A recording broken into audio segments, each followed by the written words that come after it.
How's it going, everybody? Welcome into the HHSAA League of Legends Fall 2022 State Championships. My name is Tyler Bender. I am Jordan. Not Jordan. I'm joined by Jordan Moffett. Jordan, how are we doing today? I'm doing very good. I'm very excited. I hope these are going to be some good games. I'm really excited to get another opportunity to cast for the HHSA or HHSAA Yeah, we got the two A's in finals. there. Yes, sir. Yeah. We did this last year. We had a lot of fun with it, and they invited us to do it again. I'm a local boy. Jordan has some ties back to the islands as well, so we're very glad to be, local boys bringing you some Hawaii high school esports. We have McKinley versus Roosevelt, age-old rivalry, but last year it was Mililani versus Iolani. Well, both these teams had to take down both Mililani and Iolani to get here. McKinley taking down Iolani and Roosevelt taking down Mililani in a big shock, big upset. And now we are here. So, Jordan, what are we kind of seeing in these first comps? Well, the first thing that jumps out to me is the Yorick, right? Like Yorick is just going to want to split push. He's going to want to just take down towers and be in the solo lane all the whole time. But also on that side, they have the Ezreal Yumi. Just a classic combo at this point. One of the best pairings for a bot lane duo. And I really like the side of yeah, I really like blue side's draft this game. Yeah, it looks like it's going to be an interesting one. As you said, Ezreal Yumi, always a classic, always a banger. The fact that Yumi actually got through a draft is kind of surprising to me. Everybody always talks about Yumi being this OP champion that you should never ever let through, but McKinley able to pick that up as long with the Ezreal. The Lissandra was kind of interesting because that was a first pick, I believe, right? And that was quite the. I don't know what the meta read is on the Lissandra, if that's just a comfort pick. But Sexy Wolf gonna go and grab Lissandra. But on the Roosevelt side, the Caitlyn Soraka was something we kind of pinned as kind of a sus bot lane. I'm not quite sure how that works. Of course, Caitlyn with the poke, but Soraka isn't really the best poke support. I don't Yeah, really know where this lane gets going. it's a it's a little weird combination. It's obviously not as good as the Caitlyn Morgana lane that like you would normally see or Caitlyn Lux, but I mean there is some kind of synergy between the two. Caitlyn obviously can lay the trap, and then Soraka can put the silence. You can potentially get a snare off of that. Like that's maybe where you can do it. But Soraka is good in general, just in terms of utility, because then she has so much healing and so much so many ways to like help her allies throughout the fight too. Especially because you have such a big beefy frontliner like Sion too. And Mumu just got some buffs, so he is a little bit more viable in the jungle than he is in the support role. So seeing the Amumu back in the jungle is a good thing for a support player like me because I hate that champion in the bot lane, man. It's so cringe having two Qs running at you.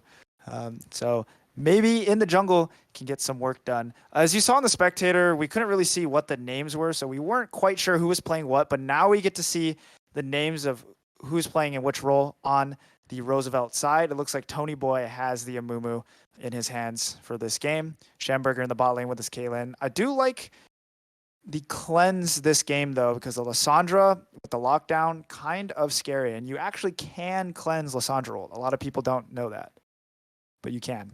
I looked it up before the broadcast. TP Ezreal, that's something we haven't seen in a while, huh, Jordan? Yeah, it is. It is not something we've seen, but what a fast loading screen! It's been so long since like I feel like we've seen one that fast. As see some pings going down in the base, everyone's gonna pick up their items. And we are in game. Now, something interesting to note if you haven't been really keeping up with the new League of Legends patches is you'll notice the junglers have a different item. Every jungler now is a Pokemon trainer. They get that little, see a little green thing running next to Graves. I forget the name of the green one, but everybody has a little jungle item. But hold on, we have a 5-man top lane. Aspect is sitting in the bush, gonna get caught out. Starting the E Nice little trade. was Randudu.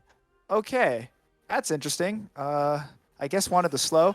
But back to the idea of these Pokemon. Wait, hold on. I feel like something crazy is about to happen here. Something still could, yeah. X-Mid doesn't. No, never mind. I think they're just gonna back. Okay, well, everybody walks away. Yeah, so back to the Pokemon. Every jungler has Pokemon. It helps you with your camps. You no longer heal off your smite. Instead, you just have increased healing because of these little Pokemon.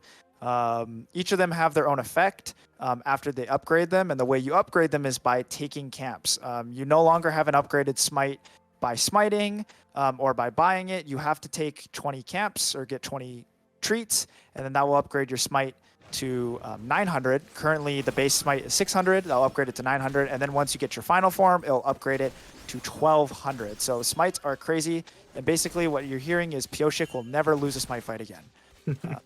This is basically targeted towards Pioshik. But it looks like we're just going to have opposite side starts. Graves is going to start the red, and Mumu is going to do the same as well. But we'll see how they decide to play with the Graves. Hungshin, can be aggressive with it. Does have lanes that set up very well for it. Lysandra, one of them. And Tony Boy with the Amumu, see how aggressive he decides to get. If he goes for the full clear, I'd be quite surprised, as most junglers can still full clear and get the crab, but then still get an early gank off. Classic Caitlyn things in the bot lane right now. Ezreal is going to be perma weak side this game. That's why he has the TP. The PTA, though, is what I question. I think Lethal Tempo is a little bit better, and something like Conqueror into a tankier team like this could be good as well, but we'll see how that pays off for him. I agree. Yeah, I wanted to point out that he did have PTA. I was a little, I was a little surprised to see that. I haven't seen a PTA Ezreal in a little bit. I was hoping that maybe we could see like a little invade from the Graves, but they're both just gonna pretty much mirror match each other as they're gonna go for a full clear. And yeah, Caitlyn is just going to push this lane and doing typical Caitlyn things. Oh, I was gonna say if they miss that third CS. Now, do they stick around though? Because with the Amumu pathing bot, they do set up for a dive here. The cannon. Yeah, missed it. They do have the potential to set up for a dive here, but do you want to dive Ezreal Yuumi? That's the issue that I have with the way that this Amumu is pathing right now. Soraka's gonna walk up and get some vision. As Randudu and Aspect just doing normal tank top laner things. Now, the fun part about Yorick into Sion is you would think it's kind of counterintuitive. Oh, Sion has shield. If he ever gets hit with the E, throws the shield on, and bye-bye little the boys. That's what we're going to call them for the rest of the cast. We like to call those little ghouls the boys. The boys are going to go away, but Yorick's minions actually have reduced AoE damage. So when they get hit by an AoE spell, they actually take reduced damage, unlike Malzahar minions. So a Sion W will never one-shot a Yorick minion. Fun fact. So there was a little play in the mid lane there. We weren't quite able to see it. Doesn't look like anything was expended, just both junglers kind of poking each other out. Tony Boy did get the bot crab, and Hajun did get the top crab, so now they just kind of path opposite of each other again, and we have yet to see an Amumu gank. I'm surprised, and I don't really know where Amumu is pathing towards now. They're walking all the way around into the topside river. I guess they're setting up for a gank potentially mid, but it's going to get spotted out by that ward. Sexy Wolf is just going to hang back. As it looks like the bot lane is going to recall now on the side of McKinley. Pick up a pickaxe. Haijong did a really good job of helping Sexy Wolf push that wave there. So he wasn't susceptible to that gank, and now it's pushing back to him. We have yet to see mid laners take backs, even though they both have TP. Top laners also not taking backs quite yet. And the E lands, so the boys get a little bit of damage onto that shield there, but nothing too much. As Randudu going to start to push this wave in, wonder what he's going to do. Oh, wow, wait, Aspect actually gets a freeze off of this. Yeah, that's huge. And Randudu is just going to take a... Oh, no. I think he's going to stay. I think the wave is a little bit too chunky. Randudu has the mana to try and push him off. Can he get it all the way out, though, is the question. Tony Boy is on his wolves right now, as both the mid laners are just doing normal trading. Interesting to note, though, that even with the pushing wave, that Radiant Reyna does have about a 10 CS lead, so about a wave and a half. Hitting Roa now for Cassiopeia is absolutely huge. It allows you to scale. So just like the old days where you needed to hit Roa as quick as you can, Cassiopeia farming it up really well is going to be able to do that. The Sexy Wolf will probably go for something like an Everfrost or maybe even a Liandry's this game, since the side of Roosevelt is quite tanky. You're going to need some AP damage there. As a longtime player of League of Legends, I'm so happy that Rod of Ages is back. One of my all-time favorite items. One of the reasons Caston was so broken for so many years. Just just a great thing to have back in the game. As this poke is actually coming down from the side of McKinley, you can see that this Caitlyn Soraka can constantly just shove in, but like you pointed out earlier, there's not much you can do. The Ezreal can just sit under tower and farm with this Yuumi. Yeah, And and that's what he wants to do too, right? Like he doesn't really want to take fights. He just wants to farm it up. You know, McKinley is okay giving up a lot of map control in this early game because they know that once they hit a certain point, they'll just be unstoppable with the Ezreal and just hitting from the back. But here's a gank mid. The Sandra W comes out, no ult expended yet. There's the Cassiopeia ult, and just running away with just a little bit of mana. The phase rush is going to help Radiant Reina get out of that one. Has to use the flash though. No flash used for Sexy Wolf, so a repeat gank might be in order. I think that would be really smart for Haisheng to make a repeat gank onto the mid lane after doing a red side clear. And it doesn't look like either mid laner is going to burn their TP because the mid lane is in like a stalemate. As Randudu is now getting pushed in by Aspect, I think he's going to start trying to summon some of the boys. Yeah, there we go. Does have Maiden up. Here comes the cage. Does the Maiden get spawned here? Randudu with the Sheen doing quite a bit of damage. Aspect trading it out though, and Randudu actually walks away from that one. He does have another Corrupting Pot stack. He does have the Maiden up as well. I'm not quite sure what he's setting up for here. Maybe he thinks the Amumu's on his side? Oh, yeah, there's the Maiden. Does he have cage back up though? No, I think he's just going to walk away from this one. Here's Hajin. He's going to help his bot lane push this wave out. It is a very, very scary spot for the Yuumi Ezreal to be. Again, they have no idea where the Amumu is, so they're just going to back off of that one. But getting a good push in, and now that sets up for a McKinley Drake. Yeah, and Amumu is way out of position to contest this, but he is going to start making his way down, but I think the damage might just be too much already. They're starting to walk in here first. Silas too sexy. He's going to start to push them off. Wait, there was something that jumped out to me there. Wow, but, got stolen. Oh my goodness, Tony Boy with the steal. Sexy Wolf tries to get into the back line, but it doesn't do anything. Yuumi is no longer in the fight. Silas too sexy on the side trying to do something, but he can't do anything. I'm not even sure what happened. I saw a flash go off somewhere. Was that Tony Boy's? Yeah, it was a hero. So Tony Boy tried to make the hero play. He tried to flash Q in on the Amumu. It missed, but he still somehow makes it into the pit. Or maybe it was a visual bug, but yeah, he somehow makes it into the pit, gets a really huge Curse the Sad Mummy off, gets a bunch of stuns, and is able to get the smite to secure the dragon. Huge play by Tony Boy getting that first Ocean Drake. That's got to feel really good. See, I got really confused because some AoE effect came out, and I thought it was Gangplank ult, and I was about to say, here comes the Cannon Barrage, but there's no Gangplank in this game. So yeah, I got really lost, and I was like, wait, what just happened? So yeah, I think that's the Infernal Amumu skin. That one always looks really weird in the river. Yeah. Okay, well, big steal and first blood going over to Roosevelt. Already off to a hot start in this game.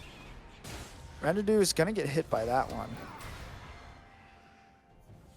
The Maiden is just going to start draining away, but this is a nice position for Randudu to have this wave bounce back into, or like he can push this wave in as Aspect is forced to take it back. Haisheng though, let's see what he's going to do. It looks like he might go onto this Rift Herald, yeah. He is topside. He does have a Noon Quiver, which tells me he's probably going to go for something like the Shield Bow here. Not sure how I feel about that with items like Eclipse being broken. Even a Gore Drinker in this game would be pretty good. But Shield Bow definitely an item that the Graves can pick up. And then something into like a Ravenous Hydra, and you will just heal your entire health bar every time you auto attack. That's the fun part about that item. I'm surprised though that Strangeness Top actually got caught out. I'm not quite sure how a Yuumi dies in that situation, but she did. Yeah, and it looks like. Sorry, go ahead. No, yeah, I didn't see how the Yuumi died in that situation in that dragon fight because I thought that the Yuumi was just sitting on top of the Graves for that entirety of the fight. I don't know how they got separated. As Silas Too Sexy is taking a lot of damage though, and the tower is pretty low, but Haisheng is nearby to potentially save the day. And it looks like Sexy Wolf is moving down as well. Looks like we might have a 4-man play here in the bot side. Starting to move forward. Silas Too Sexy, but the camera doesn't want to go down there. It looks like it was just a Yuumi ult expended and nothing happened. X-Ming had to flash away. Yeah. directed camera diff, unfortunately. Grounded, gonna do a little bit of work, but not too much as the E was already expended. Tony Boy is here for the counter gank in the mid lane. Probably knows. Hajang wants to be here. Here goes. The Infernal Chains misses, and then Hajang picks up the kill with the collateral damage. So much damage. Here comes the Lissandra passive, gonna slow him up. Can he get around the minions? Hajang just gets a little bit more damage in there and runs away, but a big kill in the mid lane. Radiant Reyna did have flash, but I think Spectre Wolf, Sexy Wolf, excuse me, with Spectre Wolf. Sexy Wolf with the flash ult was able to lock it down, and the collateral damage does so much work. And kill in the mid lane for McKinley. Yeah, it's a nice response to get McKinley back on the board with a kill. As Randy who still has not done a ton of work to this tower. Yorick doesn't do a ton of damage early on. He's still got to complete his first item, which he... Okay, I thought he was going to take it back, and I was like, I don't think he has anywhere near enough gold to complete that item, but he hasn't really done a ton because this Scion is just soaking up so much pressure, and it's really hard so far for the Yorick to get started. But Silas Too Sexy and Stranges are... Oh, Maiden is out still. The Maiden does do a lot of damage, and a lot of people underestimate when the Maiden is out. You can take the trade into it, but Aspect doing a very good job of actually killing the Maiden there. So Randadu's not able to do much. Running out of mana as well. He will have to take it back quite soon. I did want to note, though, that Silas Too Sexy is going for this Hydra first item. A lot of the non-crit champions have been going for this. I do like the Essence Reaver first, but it does make sense as they are going to drop the Herald top. Now, it doesn't make a lot of sense, but when you consider that you need to... No, Yorick, you need to get gold. You're not standing close enough. Okay, well, Yorick's just going to give up all those plates. What you want to do there is you want to get the Yorick going early. Like, that's the whole point of it. Because Yorick, once he gets opened up from lane and starts being able to split the side, actually takes a lot of pressure and becomes more of a pressure sponge. And then, you know, is able to 1v2, 1v1 anybody who matches him on that side lane with Maiden. So I thought the whole point of that was to try and just brute force that tower down. Tony Boy actually ended up taking a mid set in this mid lane, even with Sexy Wolf not having flash. But not even getting any of the gold off of that is Randadu, and he's not actually able to finish his Divine Sunderer because of that. Yeah, that could be a costly mistake for the side of McKinley. It's really disappointing that they weren't able to pick up any of that gold because they are down about, almost or over 2k right now. Tony Boy is here. They don't know. Sexy Wolf actually flashes or gets the E4. The Infernal Chains misses again, but the Castillo Appeals does so much work. The Curse of the Sad Mummy locks them both up. X-Ming is here as well, and Radiant Reyna's going to pick up a kill. Double. Is that two kills actually? No, I think X-Men actually picked up one of them. Yeah, X-Men did pick up, I think, the kill onto the Graves there at the end. But now they're able to freely start up this Drake, the second one of the game, which is going to speed up the race for the soul, as it is a Cloud Drake. A really good play there by Tony Boy, knowing that his mid laner was probably going to get ganked here, and now it might be Silas Too Sexy and Strangeness top who are in trouble. This turret is very low, and Caitlyn with the Kraken Slayer is going to be able to clear it quite quick. Has a lot of extra damage on the headshot, but wasn't actually able to get a headshot off. Just trying to clear the wave now, but I'm pretty sure they'll be able to pick this up after this cannon pushes in. Yeah, this is a pretty huge wave for the side. Silas Too Sexy doesn't really have a way to clear this in. The turret is going to fall. Silas Too Sexy just arcane shifts away. And now Randadu starts to get the top side push again, but Aspect just tanking up. He actually has a level lead. I'm not quite sure where it came from. Probably missing a wave was Randadu at some point, but Aspect is going to try and hold this wave the best he can. Without a Bombi Cinder, he does just let it freeze right there. And Aspect doing a really good job of nullifying this Yorick. Yeah, Aspect fully knows how to play this this sign. I'm sure he is a connoisseur, or I'm sure he's a big fan of the boss, you know, the true Scion connoisseur. As we are going to see the lane swap come down now because the bot lane tower was taken, so now the Caitlyn and Soraka are going to head on up there. It looked like Haisheng, though, he did push in that wave, or he did something. He was up there. I guess he was hitting the tower or something. But Sexy Wolf is now taking a ton of damage from Radiant Reyna. Yeah, Radiant Reyna actually decided to go for the Everfrost, not the Roa, so doesn't have quite the amount of scaling that Cassiopeia will, but Everfrost still a very, very solid item. Is Hajin just going to get the yellow buff and start to push his mid lane in? Yellow buff is, you know, I explained this to you, right, Jordan? Shintao explained this to you too. When a jungler goes to your lane and kills your minion, when you see that little gold pop up over the minion, that's the yellow buff. You know, Oh the yeah, yellow yeah, yeah. text, the yellow buff Always right got there. always got to pick up your yellow buff. Back in the day when I used to be a jungle main, that was my favorite buff in the game. You Sometimes gotta love extra gold. sometimes I just walk right up to the cannon, not even go for a gank, and just take the yellow buff. But with the As lane swap, Roosevelt is going to be able to pick up this Herald, and I would imagine they try to use this top. Whatever lane that Caitlyn's in, they're going to want to use it. You want all the gold funneled into that Caitlyn as much as you can. Hajin is here, but I don't know if you really try and turret Tower dive dive, a a Scion. Scion. He's really tanky. The Heartsteel, he already has almost 3k health with just that Heartsteel item. That item is a little overtuned, I must say. But luckily it is still preseason, so it will get nerfed at some point eventually. Look how much damage he takes, man. It's crazy. Ranadu is just getting poked up under this turret here. X-Min as well. I'm wondering when they take their backs and try and swap. But the problem is nobody really stops this Caitlyn. It doesn't matter who you send. The turret's going to fall regardless. Ranadu at half HP is going to have to back off of this one. Almost hitting with the Caitlyn fast combo. If he got hit by that net and Schamberger was able to actually get an auto off into the ult, I think he probably would have died at this point in the game. Yeah, Schamberger is super strong, has 1.5 items completed already, and a 20, almost 30 CS lead over Silas Too Sexy. Really, really popping off on this Caitlyn. And we did question the synergy of Caitlyn Soraka, but like clearly this game, it's paying off. It's they were able to just dominate the lane completely. Soraka was still able to roam due to the dominance of Caitlyn in lane. So yeah, just really, really well played by the Roosevelt bot lane. As we see items start to come out across the board, finally picking up the Ravenous Hydra is Silas Too Sexy. He's going to start to stack that. The way Ravenous Hydra works now is you can stack it like a Magi's, but you don't need to kill champions. You only need to kill minions. It gets up to 40 stacks and it gets stacking AD. In the recent patch, they had nerfed it so that it no longer gets stacking Omnivamp. It used to get stacking Omnivamp, but no longer does it do that. As Hajin trying to take this trade, but you do not win that into the Silas with the shield. He does so much damage and the Heartsteel as well. With the Bombi Cinder, he's going to start to do a lot of work. Jackshow is the item of choice for the Amumu. This is also a very broken tank item. It acts sort of like, what's that item called? Demonic Embrace, where you get stacking resistances, but instead of getting a burn effect, you actually get a drain effect, almost similar to like Mordekaiser's passive. What? Yeah, I'm not. Wait, are you saying what to the item?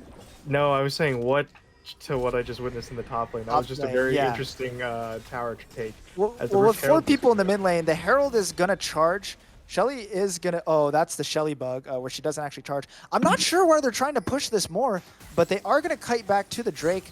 So 19 minutes and 3 Drakes on the side of Roosevelt. This is the Chemtech Soul. With the new Chemtech Soul, what actually ends up happening is instead of getting that broken, like you live again, like Scion passive, you actually get like a mini last stand where all your stats, you get ramping damage as you lose health. So it's quite the interesting soul. You can see as well the rift is a little bit different. All the plants get buffed. It's no longer the stupid stuff where like you're like invisible patches. Yeah, that was broken. So no longer do we have that. Instead, we have increased blast cone radius. If that comes into play, that is a lot of fun. You actually can jump all the way from the red buff to like almost a turret. It's insane. So you get a lot of cool plays off of that. I've been seeing on Twitter and stuff. I'm surprised that the Caitlyn hasn't rotated into the mid lane just yet. Of course, Cassiopeia does like to sit in the mid lane, has a hard time side laning. But I would imagine that you want your Caitlyn in the center of the map. And in fact, even 3-manning it with the Silas on the side, the Scion on the side is not a bad idea. Sexy Wolf gonna have to use the ult to get away from Aspect here. She took half-life without doing any damage back to that Scion. That's how broken this Heartsteel item is. 138 stacks. Spencer, can we get a check on the Silas and the Scion and how many stacks he has on that Heartsteel already? Can you hover over it? Is that possible? has 900 bonus health from the W passive. I think, can you just hover over the item itself? Is that a thing? Like with your mouse? Yeah, only has 4, but look at that 4 is an extra 713 damage, 138 health gain. So he basically has an extra bonus 1,000 health even with his passive. The Scion is quite the tanky boy. Tony Boy gonna get his blue. Randadu's gonna get knocked up by this for sure. How much damage is it though? The W? Oh my goodness. Randudu is just getting beat down. He is going for the Black Cleaver now, so he will do a little bit more damage to the Scion, start to shred that. As we do see Radiant Reyna start to go to the top side now, so it will be the mid laners splitting in the top, but Randudu is in trouble here. Doesn't have the vision to know that this is coming. Gonna start to back out now with probably just a hunch.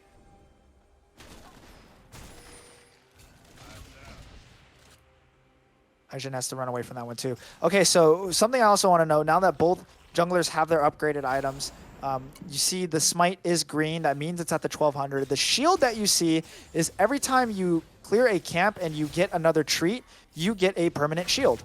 So when you go into the fight, you'll have a shield to start it. So it's almost like a mini Mountain Drake. It's pretty much the only competitively viable smite item. The blue one is also viable for assassins who need the move speed. The blue smite gives you a little bit of move speed when you're coming out of bushes and stuff. The red one is like a mini red buff, but it's not that viable. Ooh, As we start to see the damage that Yorick can do with the Maiden, Aspect is going to drain. And it's only going to get more once this Yorick starts to pick up his items. Yorick, once he hits about 3 items, absolutely unstoppable. I would imagine he's going to go for a Hole Breaker after this Black Cleaver. Yeah, you would imagine so. Especially if he's just going wherever his team is not. That's pretty much been the story of the game so far. This Yorick is just trying to set up this split push, and he's starting to get there. You really saw how much damage he can put down onto this Scion. So maybe he'll start to take over this game, as Yorick's eventually do at some point, as X-Men is going to hit that blast cone. Yeah, you can see just how some of like the effects of this rift. Sorry, Oh yeah, something interesting about the Squire's Bloom, the Vision Plant, is it actually gives you move speed now in whichever direction that you hit it as well. Strongest top is caught out here. That is a Yuumi kitten with nobody to jump to, and you are dead. Okay, well, that happens. Unfortunate. Yeah, that's... I'll get some vision down trying to... But yeah, with nobody nearby to save him, you're pretty much dead. You're guaranteed dead. Yuumi actually doesn't have a mythic yet. I think that's something very interesting to note. Doesn't even have the upgraded support item at 24 minutes because it's just been sitting on the Ezreal. Now you have to wonder though, is when does the Yuumi start sitting with Graves? Because that's usually why you pick Yuumi with Graves, is you just sit the Yuumi on the Graves goes in, does all his damage, never dies, has all the armor in the world, and you can pretty much get guaranteed like 2 to 3 man Yuumi ult with the amount of mobility that Graves has. But you know, when does this Yuumi start to actually play with the Graves and not just permasit on the Ezreal? Yeah, there hasn't been many opportunities too. There hasn't been like... Oh my god. Okay, but McKinley's going to try and sneak away this Baron. I think Roosevelt knew. And it wasn't even like they were trying to take the fight. They were just trying to sneak it. But the Soul is spawning here. Now, what's the call for McKinley? Are they going to trade Baron for the Soul? I guess so. I mean, it's still possible though for Roosevelt to make it there in time. Like Scion can still disrupt this. Yeah, Randudu had to flash away. Radiant Reyna starting to make their way up. Aspect is here as well, and that's a free Soul over to Roosevelt. McKinley gets nothing in return. They actually lose a Yorick flash in the process. Yeah, that was very beautifully played by Roosevelt, just forcing them off the Baron. The threat of the Scion just being there to force them off, especially, and now they have picked up this Dragon Soul, so it's 4-0 in favor of Roosevelt. They have been just on top of their game with a almost 5k gold lead at this point in the game. Yeah, Radiant Reyna has 3 items compared to 1.5 on the side of Sexy Wolf. So, yeah, IE already picked up for the Caitlyn as well. This Caitlyn is going with to hit like Phantom Dancer. Yeah, I wonder if Caitlyn decides to pick up a rapid fire at this point in the game. Usually that's like your second item because, you know, it's not a lot of damage, but it helps you outrange, and by naturally having more range, you have more damage, as Caitlyn does. Locked up in the cage here. Ranadu is going to get knocked up, and Aspect is going to kite this one out. Ranadu is kind of running out of mana here. Does have the Maiden out, but I'm not quite sure he's able to do anything with the mana issues that he has right now. Yeah, Aspect it did look a little bad for Aspect there, but yeah, as you said, Randy just ran out of mana. There's not really much else they can do. Aspect has such a massive shield at this point. Well, he gets caught back into the cage with the Maiden still there. It does And get the boys are burned. still going. Now we start to see Strangeness top sitting on Hyjin and getting that good Graves Yumi combo, as everybody loves to see. This Scion here is one tanky boy. Caitlyn's already starting to do like 1100 damage crits, which is very scary. That's pretty much Silas 2 Sexy's entire health bar. Yeah, he is going to be a monster in all of these fights, and he has such such a huge front line in front of him to pretty much protect him the entire time. Peel with the Amumu, with the Scion, and you have the Soraka just supporting you. So Schamberger is definitely set up for success with this team.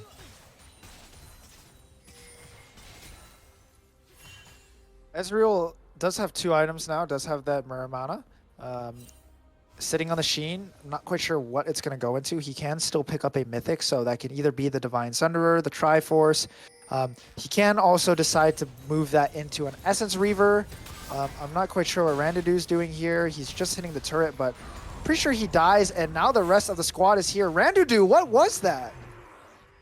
Yeah, Randu tried to take a fight under tower. It looked like against a Scion. I'm not really sure. Well, what happens is if you get hit by the Scion, the Maiden starts to hit Scion. And now trying to do the Baron again, but they're just getting collapsed on. Roosevelt respond to the play in time, and with their jungler up, and Aspect still split in the sideline, they clear power in the 4v4. They might just try and take this with Tony Boy making his way over. Caitlyn shreds this thing. Yeah, Caitlyn right now does, and with this Cassiopeia, they can just take this super fast. Haisheng Israel has no here. mana as well.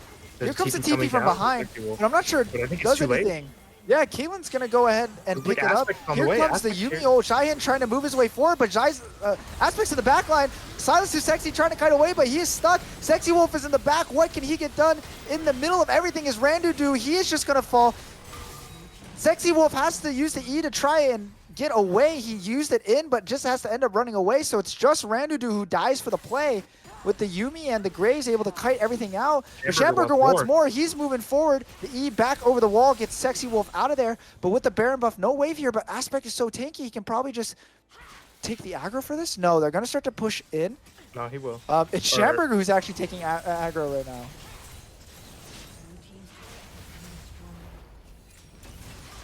now. My screen just went black on. Okay, Yeah, there we go. We are back. Okay, yeah.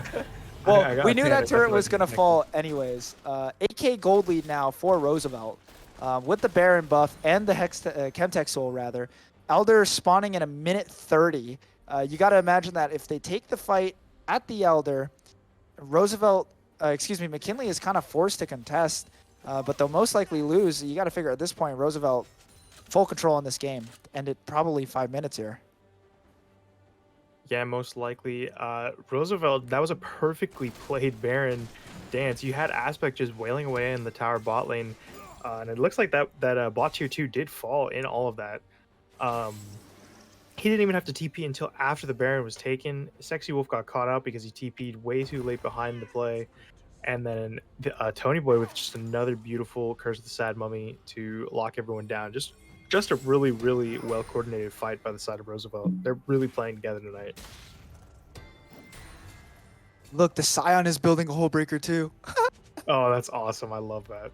That Siren Hullbreaker meta for a while was kind of OP, and it's good to see it. Well, not good to see it come back, but it was good to see it like run away for a little bit. But now that's starting to come back, especially with Heartsteel being as broken as it is, kind of scary. Siren can even go Jack Show as well, and it's still just as broken. But look at Aspect on the side there. 2 items, and he has pretty much, what, 6k health? A lot of poke on X-Men there. Look at Giant moving Radiant Reyna. forward. Radiant Reyna is just pushing Yeah, with he's no with the no Baron buff response. as well. 5 members strong here in the mid lane for McKinley, but Roosevelt's just able to hold the line.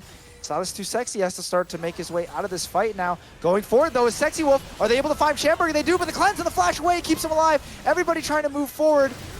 Aspect kills Sexy Wolf, now jumping forward. Curse of the Sad Money finds 3, and here comes all the damage. Schamberger able to free fire onto everybody. Silas Too Sexy has to run away, but the Caitlyn ult, the ace in the hole does so much work. Flash forward, Tony 808 finds the Infernal Chain, Infernal Change is the name of, Bandage Toss is the name of that. Infernal Chains is Aatrox. I've been calling that all game, I just realized. But not able to pick up the kill, but Tony Boy with a big play here, and I'm pretty sure Roosevelt just ends the game at this point. Yeah, the death timers are too much for McKinley right now. I think Roosevelt just has enough. Aspect is so tanky. He can just walk into these towers. Radiant Grounded, Reyna. Silas Too Oh, Sexy, able to turn away from the Cassiopeia ult, so it doesn't have to tank that, but it does not matter. Roosevelt is going to take game 1. The team that took down Mililani, last year's champions, takes down McKinley in game 1. 1 game away from taking the HHSAA Fall 22 League of Legends title. from the side of Roosevelt, I believe they had an 11K gold lead by the end of that one. Just very, very well played by the entire team. Every single fight, they seemed to all be on the same page. They knew exactly what they needed to do, and I'm really excited now for the rest of this series. The Caitlyn was quite the troublesome pick, even with something unusual like the Soraka. Schamberger really showed its power, and Aspect did a really good job of holding that top lane. What's the plan for McKinley, though? How do they switch it up? We'll find that out. We're going to take a quick break, and we'll be back with Game 2.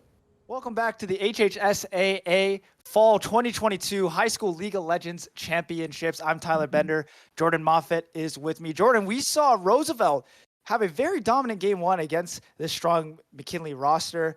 Now they're in position to take it all, and I think they got a really good comp to do it. Yeah, I really like that they're running it back with the Soraka Caitlyn bot lane. I'm a believer in this bot lane now. I'm a big fan of this combo. And then Tony Boy on the Amumu, he'll probably make some more hero plays. But I do like on the side of McKinley the singed mid in response to the Irelia. I think that that's a pretty interesting choice. I'm very excited to see how this plays out because you're kind of betting it all on the singed right now. And then obviously there's a Master Yi as well, so we'll see what That's they can do on the side of Yeah, McKinley. I think that's the interesting one. Haijin on the Master Yi. And you don't usually see a Master Yi picked in competitive play just because of how easy he is to counter. And especially when you have a high CC comp like Malphite, Amumu, Irelia, Soraka, Caitlyn. Caitlyn, yeah. Like literally every single one of them has some way to shut down the Master Yi. Because the thing with Master Yi is you can never do W near Caitlyn because she just throws a trap on you. And you get trapped and then you I do mean, damage. he does have the Morgana to maybe put a black shield on him to get away with Very true. something like that, but that's it's very easy also for the Master Yi to get way too out of range for the Morgana to even be able to do that. Very true. Um, Here's another problem we were talking about is that there seems to be no real go buttons on the side of McKinley. And we say go buttons, we mean something that can start a fight very efficiently. You think something like an Amumu Q, Malphite ult, Irelia ult. But what do you really have on the McKinley side is you have Master Yi running at you and Singed running at you with a Morgana Black Shield. And you have a lot of champions that are actually really good when the rest of the team runs into you. You got a Malphite that can counter dive the Jhin. You got an Amumu who can just press R and make it so that his Caitlyn has some space. Irelia can do the same thing in counter diving. So I wonder how McKinley plans to play this game. And you're not going to get much jungle help from the Yi either. So it's going to be a very interesting early game. We'll see what Roosevelt can do to take advantage of it. yeah, this Master Yi is just gonna want to power farm the entire game away. But yeah, I really like Roosevelt's draft this game just because they have so many options to engage. There's so many ways to get onto this Jhin, who is going to be the primary carry. It looks like with how the draft shook out. So yeah, there's so many ways to get onto this back line. Obviously, the Morgana does have the Black Shield, which can do a ton of work in situations like that, but there's only so much that it can block. So We shall see how this game plays out. That is a beautiful Master Yi skin, if I do say so Spirit myself. Blossom, yeah. He does have flash this game. You know, some Yis like to run Ignite, some Yis like to run Ghost to be extra fast. But no, it is Master Yi with the flash this game. Aspect has the Arcane Comet, as you do on the Malphite top. And again, another cleanse angle for Schamberger. I think Morgana with Glacial Augment's pretty interesting.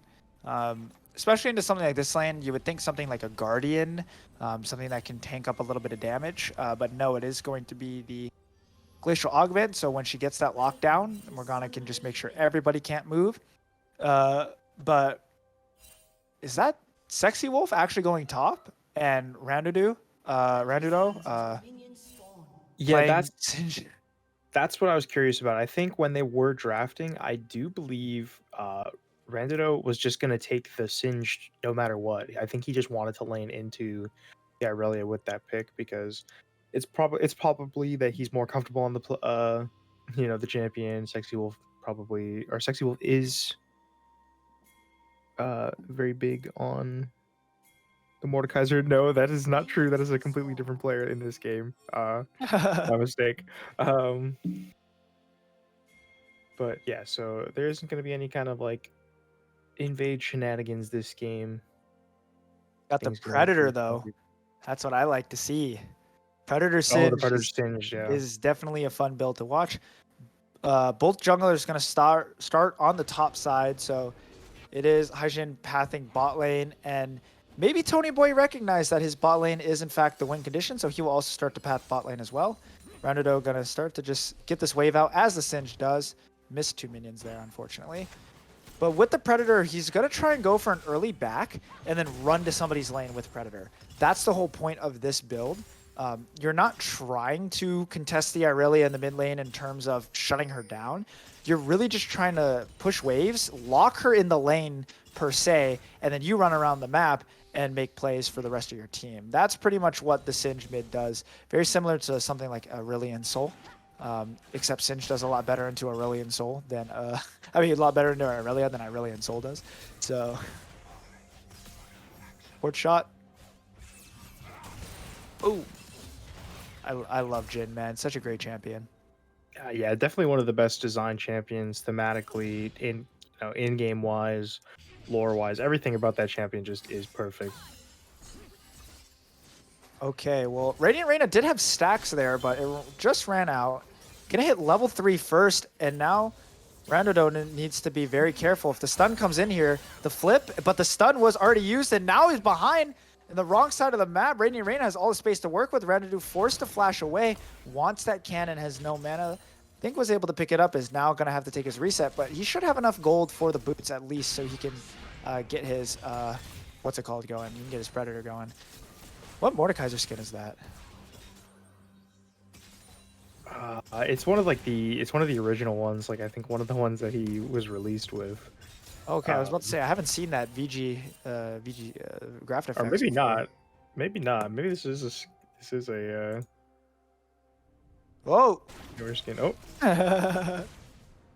We just went for a little journey there. Okay, Tony Boy is looking bot.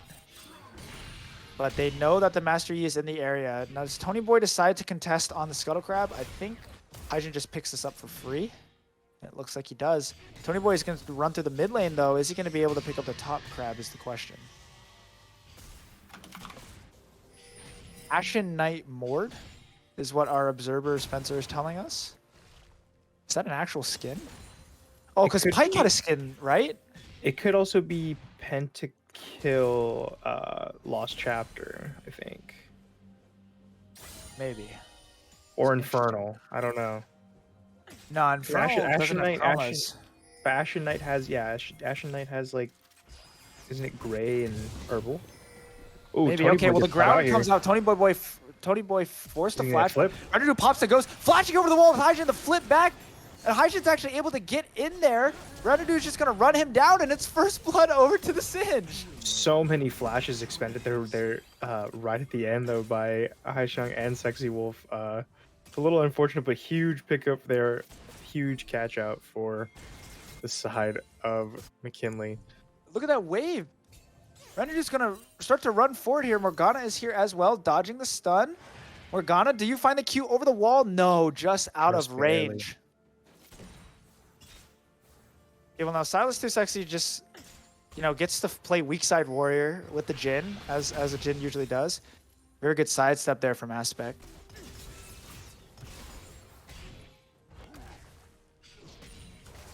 Okay, he hit the cannon. I was afraid he was gonna miss it with how big that minion wave was.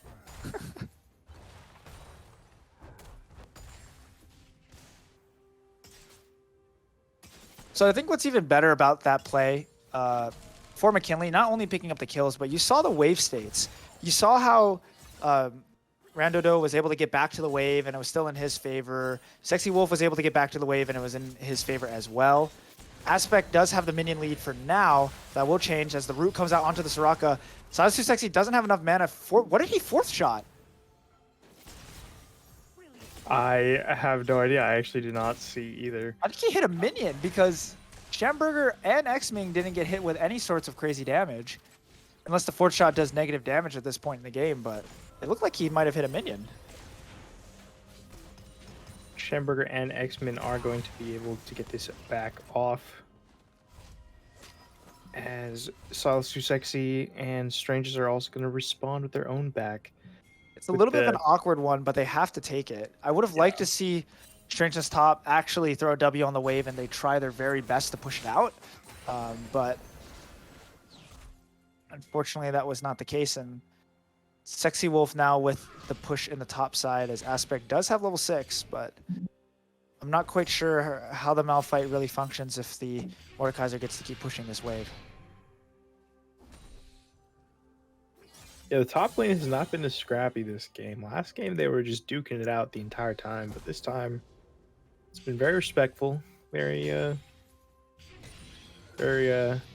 know, they're just handshaking waves. Right. Allowing each other to push into each other. Oh, okay. Well, he wasn't quite able to get the passive proc. Looking at Random. Just Run behind him. He gets hit with a stun, though. Here comes the Vanguard's Edge. Tony Boy is here. Make sure he finds the bandage toss, but the ground actually stops Radiant Reyna from dashing, and it also stops the bandage toss because that is considered a dash, and running away from that one is Randudo. So unfortunate for Roosevelt there to not be able to get that off, but very, very well played by Randodo, perfectly using the ground to get away from that play. Okay, maybe he is Jojo Poon after all. The Silas is, excuse me, the Singe is really working out.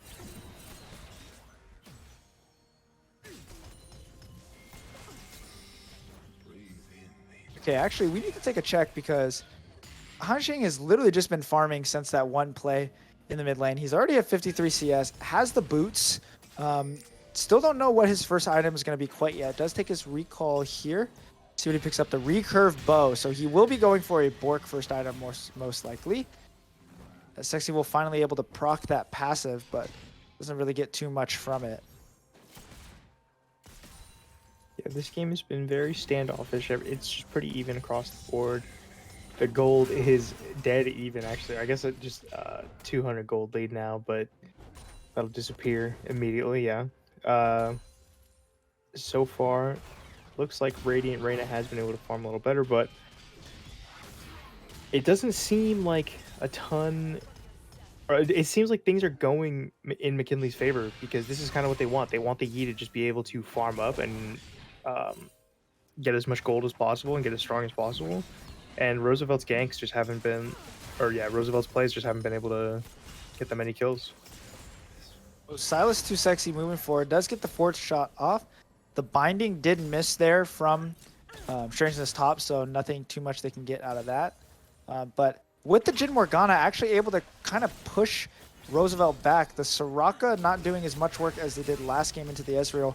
The trap doesn't stop the damage from coming out, but Strangeness Top steps on a trap himself. Takes a quite, you know, nice little chunk of damage there. This is a lot more passive of a game than the first game was. Remember, Aspect always has the ult, so he can't always just get out of anything. He can actually use the ult to buffer through the Mord ult as well. So if he sees the animation comes out, and if he has fast enough reactions, he can ult away, and Mordekaiser actually does not get to pull him into the Death Realm.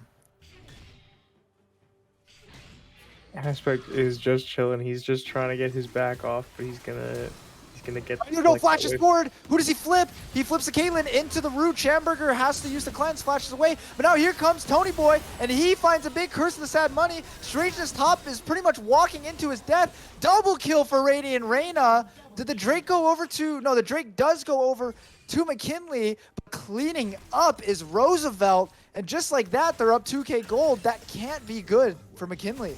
Yeah, and this is the Roosevelt we saw in the last game. Oh, big root coming down, though. This is the Roosevelt we saw last game, just taking over fights, going for objectives, and they're very well coordinated in all of these fights. Rando looked like he had a nice play onto the Caitlyn there, but you know, with the Soraka ult coming down and then Radiant Reyna on the Irelia and Tony Boy collapsing on that play, it was just beautifully set up.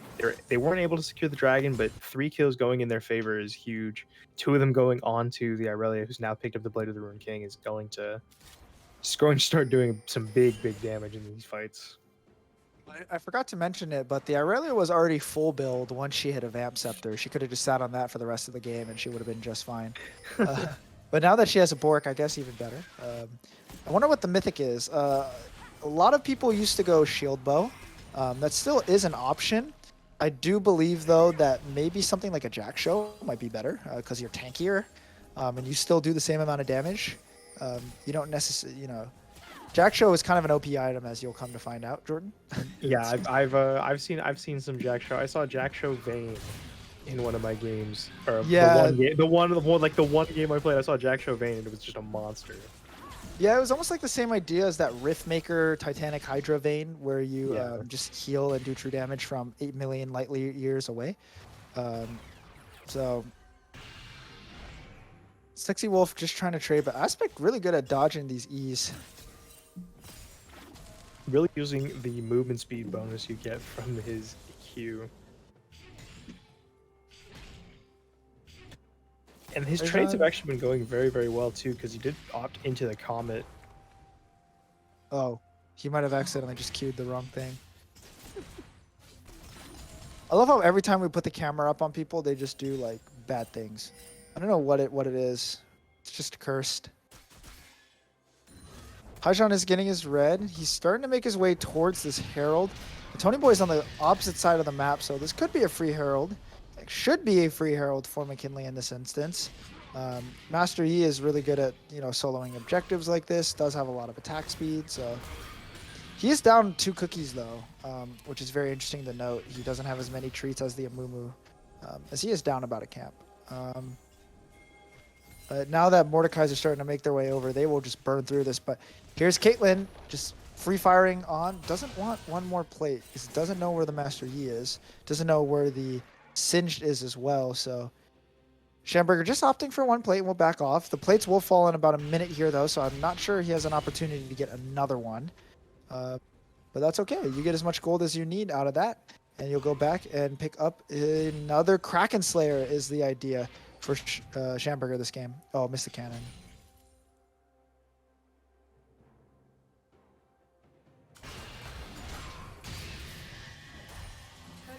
Oh, something that's also very interesting here is you see Sexy Wolf.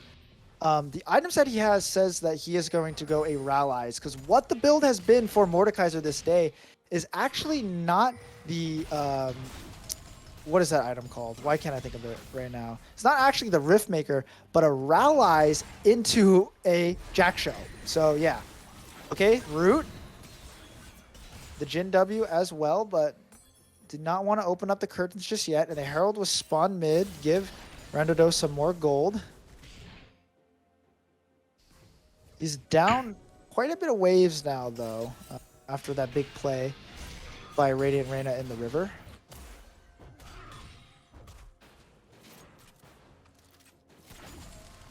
This Jin just has all the push in the world. Oh, another binding goes down. That Glacial Augment is doing a lot of work on those binds. Yeah, making sure nobody can really move after Morgana finds one bit of CC.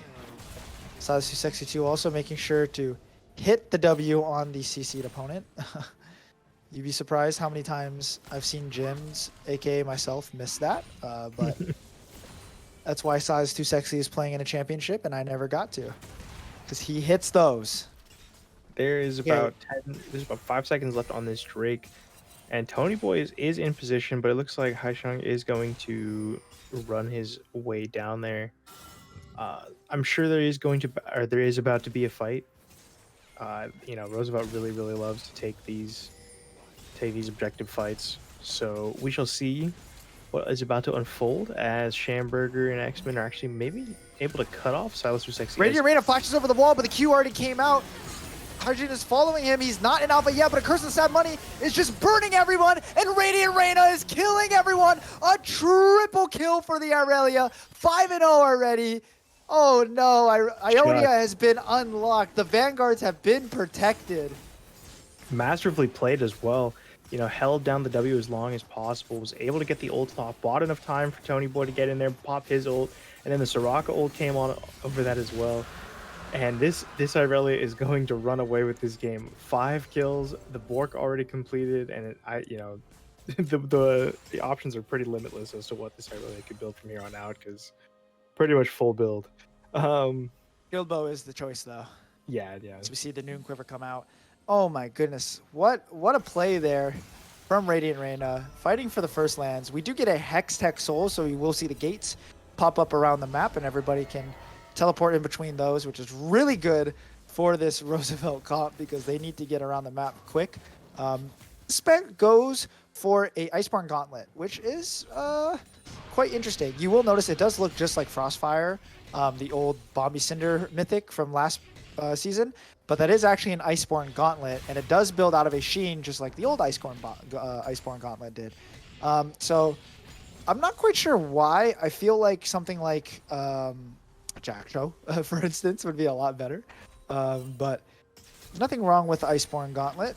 His will probably also go Bombi Cinder at some point as well.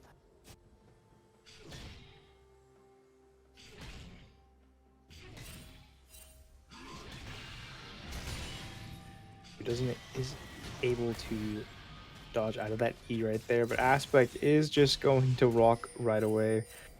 This top lane has just been very quiet. Neither of them have been able to join up in any of these fights either.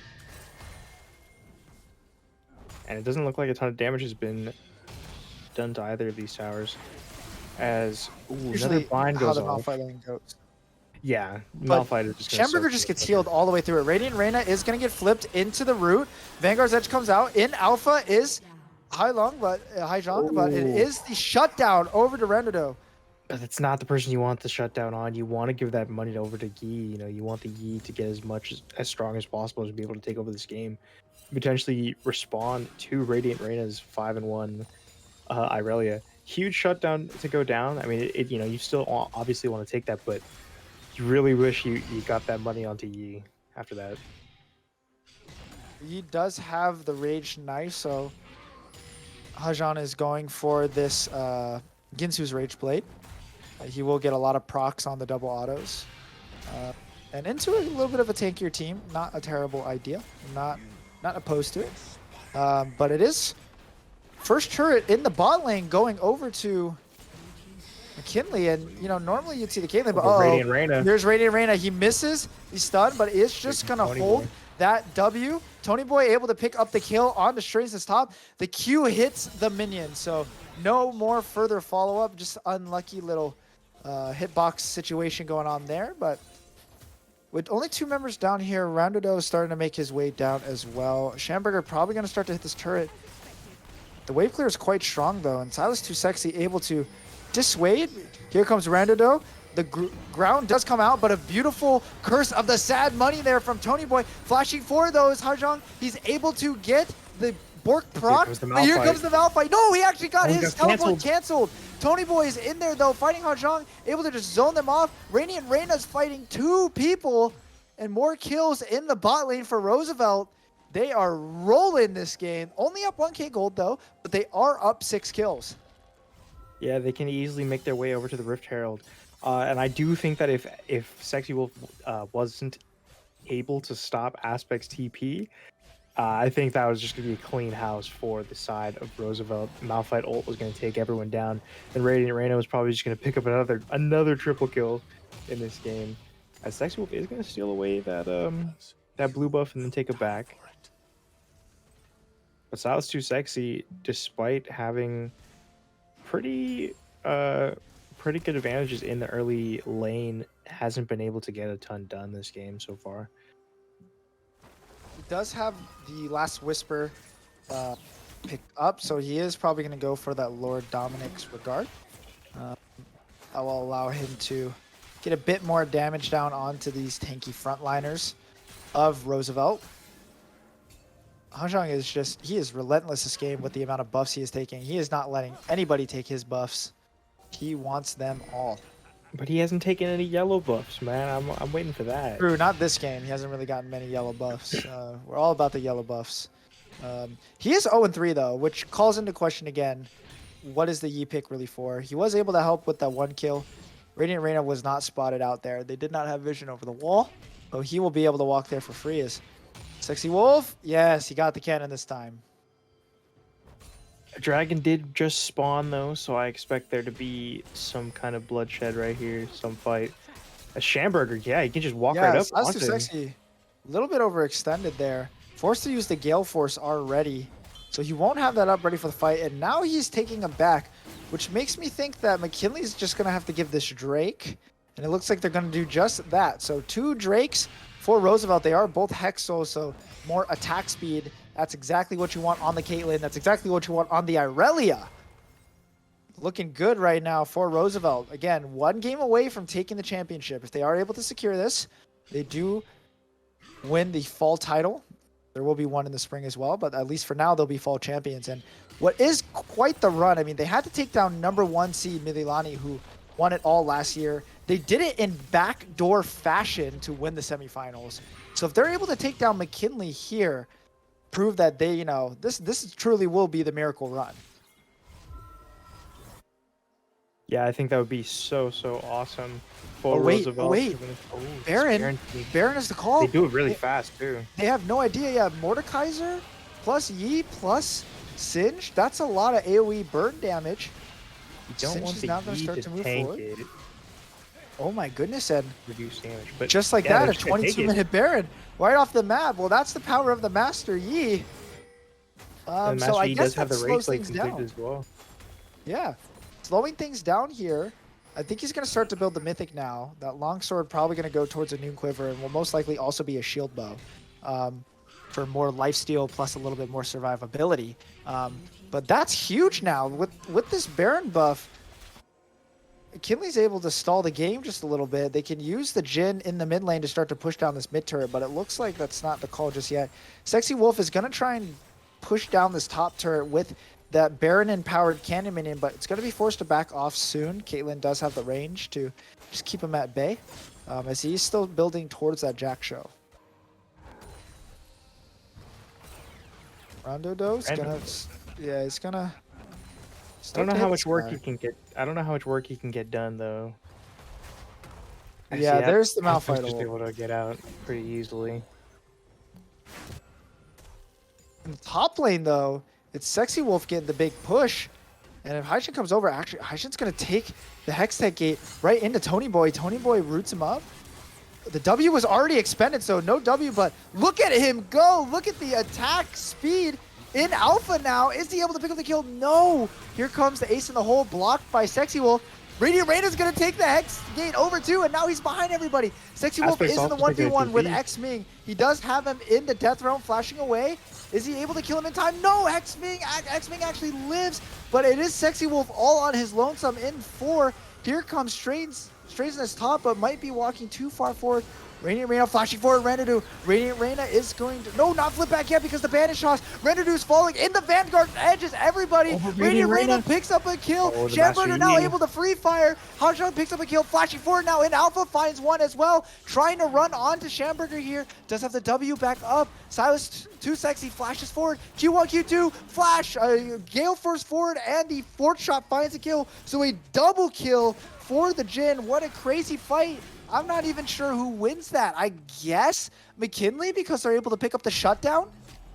That was a huge and crazy fight for McKinley. 2 kills going over to Silas Too Sexy on this Jhin, and they're able to pick up this tier 2 tower. That's massive for them. Just a lot of mistakes there from the side of Roosevelt, a couple of canceled autos, and Radiant Reina just going, you know, breaking one of the golden rules of League of Legends. You don't chase the Singed. And they chased the Singed very, very deep into that fight. So yeah, a lot of gold going over to the side of McKinley. They actually now have a gold lead, in fact. And is their Baron buff still up? Yeah, it's still up. So let's see what else they can accomplish with this. Probably, maybe crack open that top lane. Yeah, I'm guessing it's only up for maybe 30 more seconds. Yeah. Sexy Wolf is up here with Strangeness. Looks like Rendered is going to pop the Predator. He's going to try and get the flip, but you are just running into everybody. Gets silenced. I think he's fast enough to run away. Another banish toss is going to keep him in place. The stun from the Aurelian, and it's X-Men who picks up the kill on Durando, though, and a little overextended there by the Singed.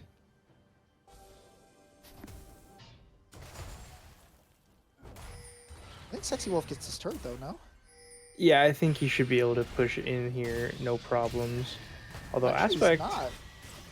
Aspect held that wave beautifully. He does have the Jack Show, though, now. He is the rock. Yes. Yeah, he is a rock for this team. Top lane. Pressure soaker. I think you just have to hit the turret here. I think you oh, you know what's interesting though is if Aspect actually starts to hit Sexy Wolf and Sexy Wolf gets the Jack Show proc, he'll start to take turret aggro because he's draining. Going forward is Radiant Reina, but misses the stun. Hit by the root, but Tony Boy actually misses the banish toss as well. Silas Too Sexy with the move speed from the crits, but the Drake is spawned now. TP for Sexy Wolf is ready to go. Randodo's going to walk into the river first, but Radiant Reina looks like he's backing. Does have TP though, so he can find his way back into this fight when they need to. Haijan's going to start Drake. This would put Roosevelt onto Soul. The ward in the pit is not spotted out. Randodo is trying to zone, but the Drake is just gone. Yeah, he has no way in. He had no flash, so he was, and the bandage toss was not going to reach that far, so there was just no way for him to get in. He didn't want to go suicide right there, so. But Sexy Wolf is able to pick up this top lane tower. He might die here though. I think he's going to overextend. He uses the E already, so yeah, here comes the Vanguard's Edge, pulling the Irelia into the death realm. Randodo picks up a kill in the mid lane, but Sexy Wolf is going to fall in the top lane. So a trade for AD carry for top laner. That might be more in favor of McKinley. But another kill onto Radiant Reina is not what you want. More gold onto this Irelia is bad news for McKinley. Yeah, they have the shield bow completed, and now they're working on what looks to be, what is that? Wit's End? Yeah, I couldn't see. Yeah, so this Irelia is going to start. Well, not start, but like this Irelia is just going to continue to scale well into this late game. Also has the QSS, so if for some reason gets hit with some CC that she needs to get out of, mainly the Mordekaiser ult does have the QSS to get out of that as well. Yeah. Yeah, because it would, if Mordekaiser is able to get an ult off onto Radiant Reina's Irelia, that actually is a huge damage source taken out of the fight completely. So very, very smart to pick up that QSS, as Haishang is going to take the Hextech Gates back into his jungle, into their jungle. And now the game is hitting another point where it's just like, we need to grab objectives, we need to set up for objectives. The lanes are pretty much like mirrored across the map, so Well, Baron is up, and we saw how fast McKinley was able to sneak Yeah, the there's Baron pings last going down time. again. And I There's think they're pings. doing it again, but there is a ward. There is a ward. They do know. See that ward right outside the pit has still yet to But be there's spotted. no- But I there's think it no goes down response. too Aspect's fast. too Wait, late. who's TPing into this? This Aspect's is Aspect way too TPing into late. this, but it's way too late. He does have ult, so he can just get out. Is going to get He's on the rooted side, up. though. He's ult. Predator is Oh, on no. the side. He's trying his best to dissuade everybody. Into the choke point they go, finding a big binding, and the flip. That's X-Men going to fall already to the poison. Aspect has to flash away. He gets hit with the binding as well, though. When do the curtains open up? Here they are. One more. You just got to find it. No, Aspect able to walk away. Actually able to find it with the one. Hyjin now moving forward onto Tony the flash, but it's not going to do anything. Hyjin is there. He has one more alpha ready to go. The trap comes down, but on the wrong side, it's a double kill for the Master Yi. And with the Baron buff, I think they just end the game. I think they could too. Yeah, they just go mid. The Master Yi just finally takes over, has 3 items completed. And yeah, just the TP from the Malphite was way too late. McKinley ties this up and moves, and now we go to game 3. Huge They wave. bet it all on the Master Yi. They bet X-Men? it all. Wait, no. X-Men's just going to do his best carry impression, trying to stop the team, but it does not work. But yeah, McKinley, they bet it all on the Singed. They bet it all on the Master Yi, and it works. 3-0 on the Jhin with Silas too sexy this game. McKinley picks up game 2, forces a theoretical silver scrapes as we go to game 3, winner take all. What is Roosevelt's response and what side do they pick, red or blue? We'll find out after a quick break. Stay with us. Welcome back to the HHSAA Fall 2022 League of Legends High School Championships. Roosevelt versus McKinley. Tyler Bender here. Jordan, it's 1-1. Roosevelt had a very strong game 1. McKinley pulls back a crazy game 2. Now we're here in game 3. Winner takes all. And here we have the comms, and we see McKinley going with more lane swaps. Hyjin's in the mid lane. Rondudo is in the jungle, and Sexy Wolf back on this Mordekaiser top. And it pretty much an exact run back comp for Roosevelt here.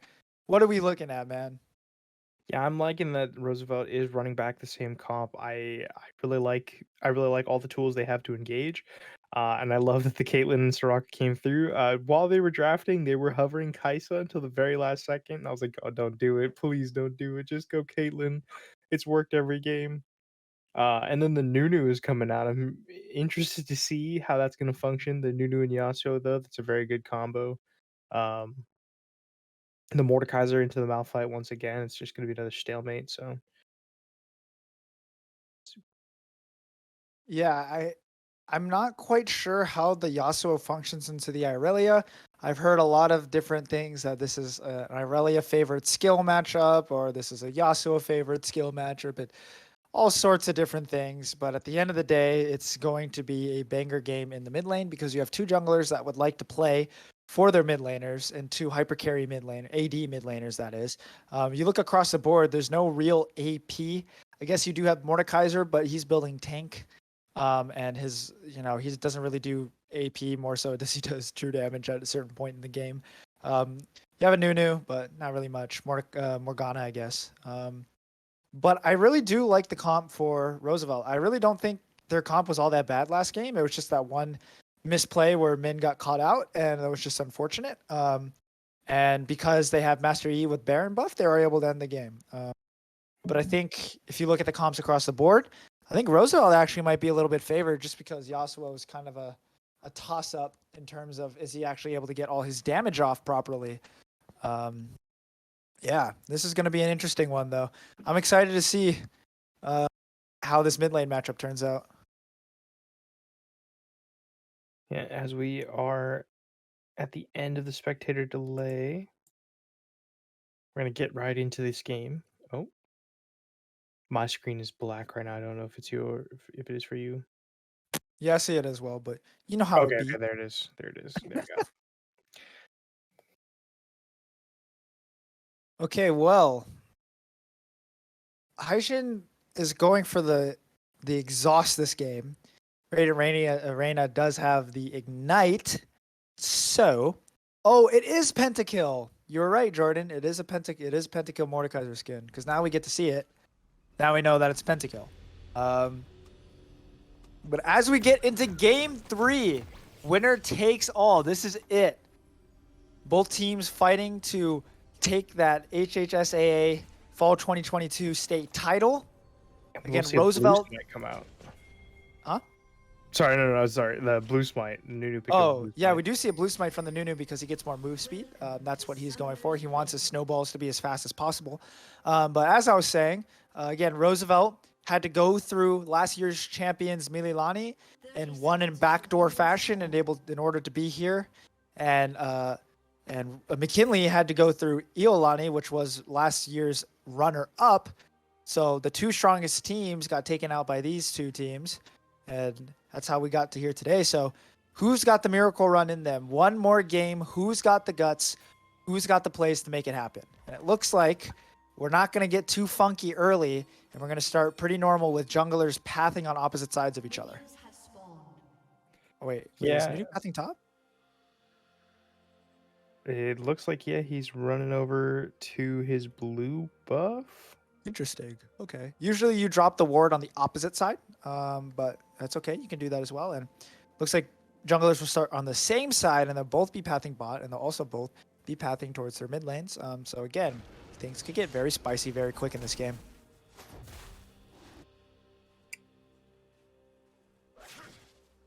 Ah, I missed Q1.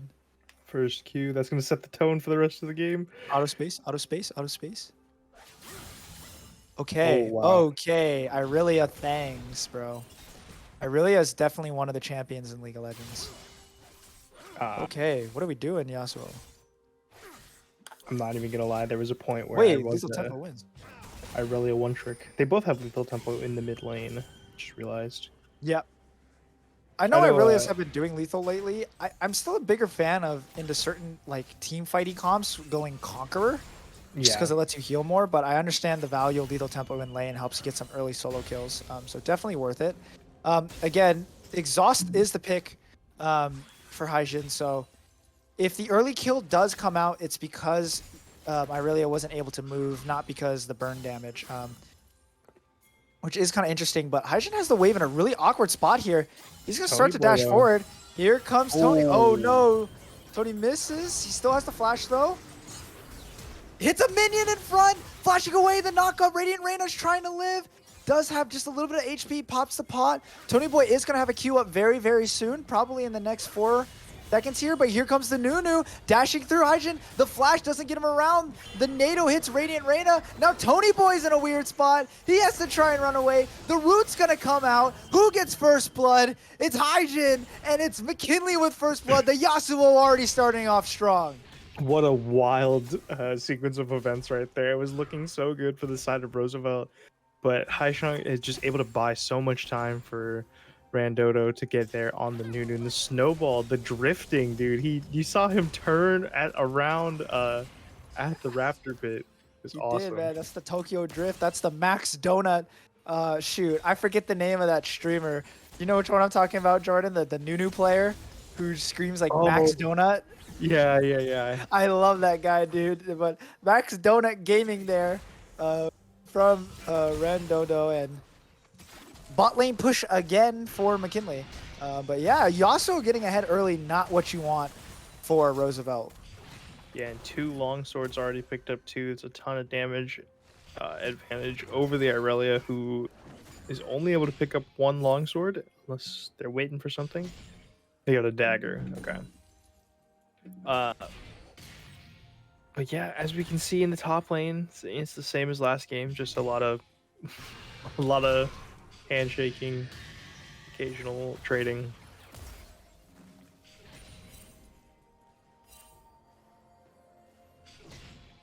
As everything kind of slows down, we'll see what Tony Boy decides to do now. Of course, getting off to a rough start like that can definitely have a little bit of a mental edge, as the wave is frozen in a really nice spot here. Hyjin actually able to block the stun as well, missing that other Q, so doesn't quite get the NATO up. Sexy Wolf is going to get the push in the top side. See if he decides to take a reset after this, but Hyjin moving forward again. Look at all the damage that's coming out, and the red buff, the slow, and the burn doing so much work.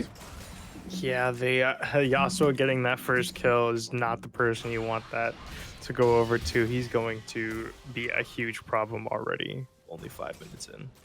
Tony Boy is topside though, just clearing his camps. I don't think he's gonna try and look to contest Sexy Wolf at all, as Aspect has no mana. He will take his reset and TP, as Haijan is still just pushing this wave. Tony Boy spotted on the ward, so Haijan knows that that is a possibility. Stopping the back too of Min is straight as top, and big wave to push in here.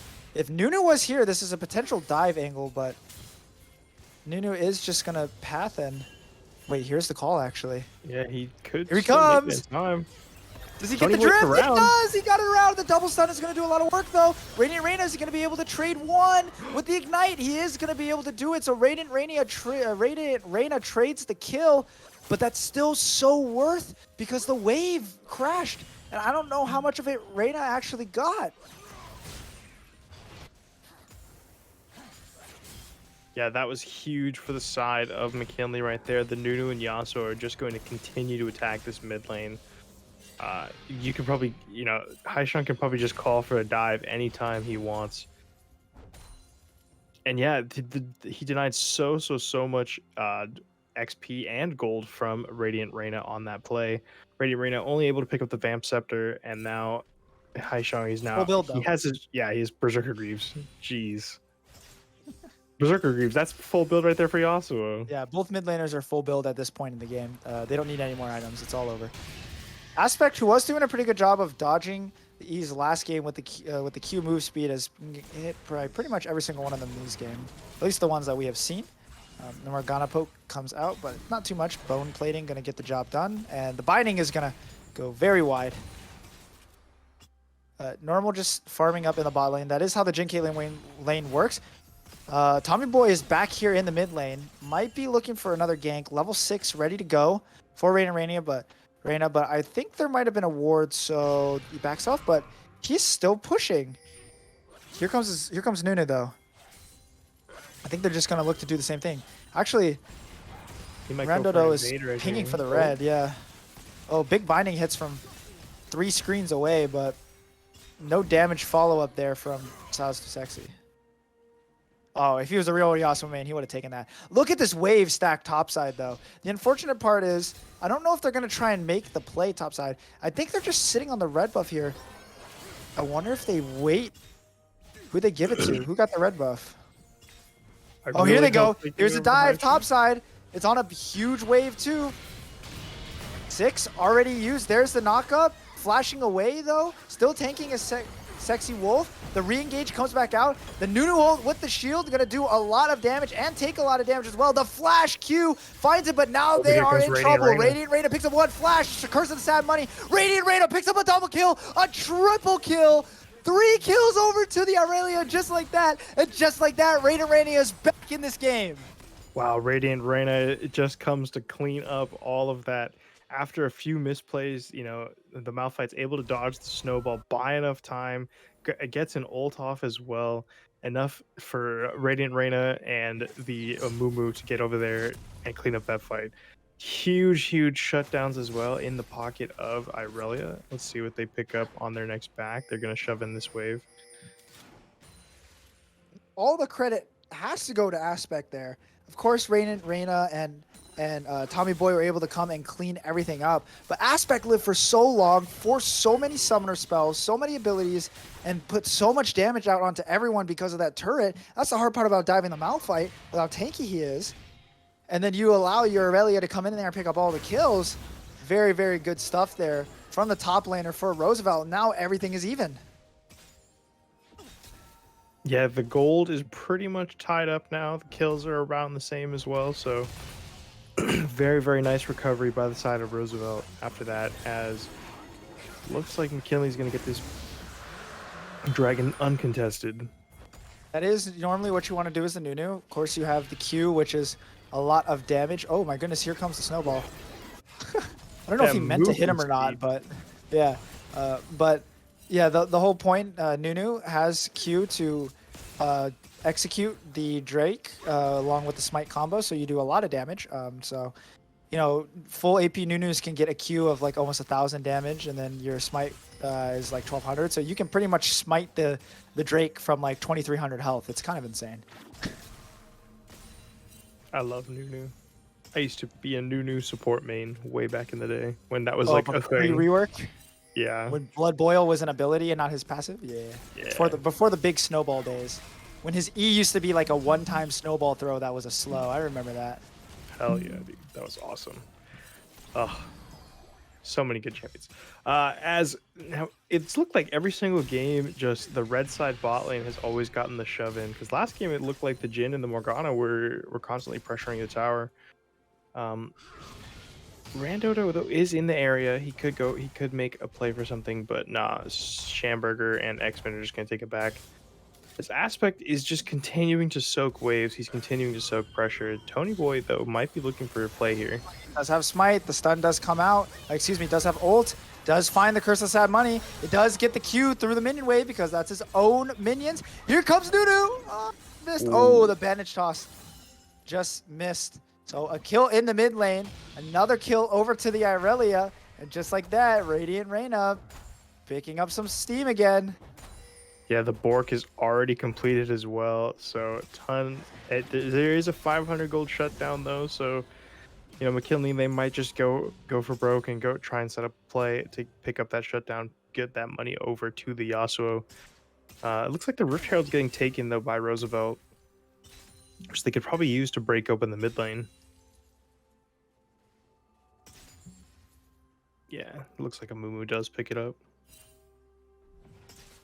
We're just sieging is the Caitlyn as she does. Getting some plates. Let's call it a high ground diff on why red side's always getting advantage there on the push. Yes, League of Legends does have different terrain heights.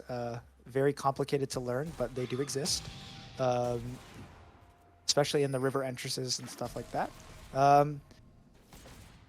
Where's the Drake spawning? 2 minutes from now, so everyone kind of setting up for that. Herald's going to be spawning. Second Herald, for that matter, will be spawning in about 5 minutes here. Who picked up the first one? Oh, Mumu just did. Oh, they might go for a play right here. Yeah, very risky play though because Morgana is there. The Black Shield does come out to stop any CC. Was a heal used? I believe, yes. I was too sexy used heal. This Aspect is just 1v1ing Sexy Wolf here, trying to get this wave in. We'll get it in with the W and probably one more E coming up here in a couple seconds, and there it is. And just gonna walk away and take his reset. This Hyjin does not even have the completed shield bow yet. Oh, you missed the Q. Sexy Wolf gonna take his recall as well as Randodo just gonna pick up his blue buff. And he is going for a Jack Show as well, I believe.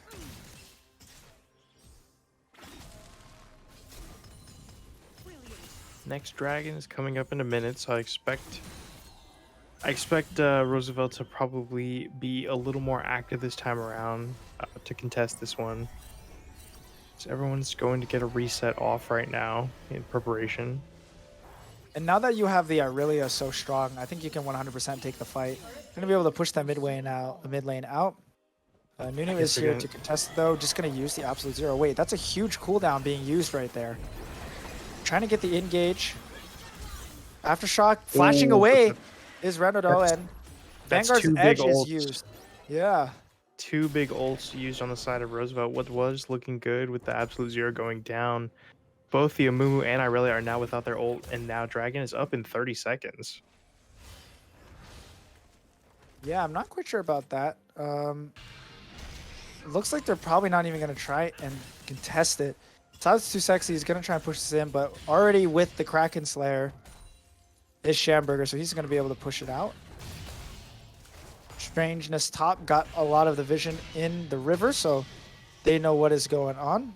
And Sexy Wolf just heals up a little bit. No one is in the river yet. Silas too sexy. Oh, okay. His back didn't get canceled. I thought it was about to get canceled. But Silas too sexy taking a very late recall. It's okay because Jhin does have the curtain call, and sometimes that's the best way for the Jhin to join. Here comes the exhaust. Hyjin trying to move forward. A very good trap by Schamberger, dodged, and the TP down from Aspect. TP down as well from Sexy Wolf. We're going to get a 5v5 here for this Drake.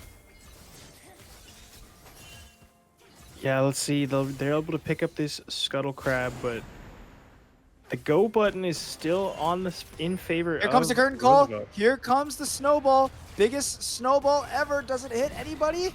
It finds Min.